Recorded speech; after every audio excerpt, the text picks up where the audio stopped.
cette semaine, le fait majeur, c'est la crise en Guyane.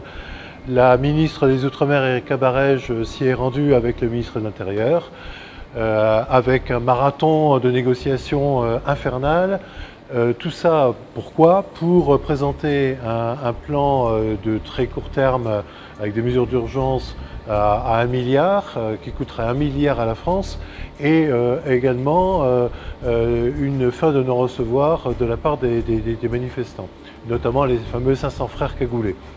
Donc ces gens-là ne veulent pas de 1 milliard, ils veulent 2,5 milliards. Ça montre en tout cas à quel point la société guyanaise est frustrée, à quel point les mesures qui ont pu être prises par le passé, dans un passé récent, ont été sans doute inefficaces, n'ont pas répondu aux attentes. Le gouvernement a beaucoup tergiversé avant d'aller en Guyane.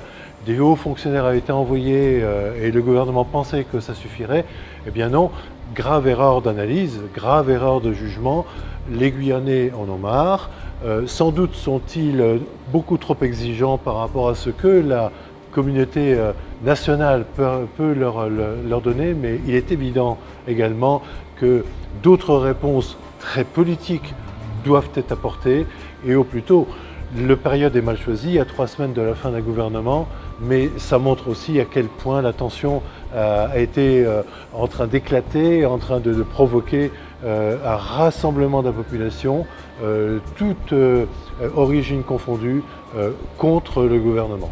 C'est une leçon, à quelques semaines de l'élection présidentielle, une leçon politique dont je pense qu'on n'a pas fini de tirer les leçons. C'était notre actu de la semaine.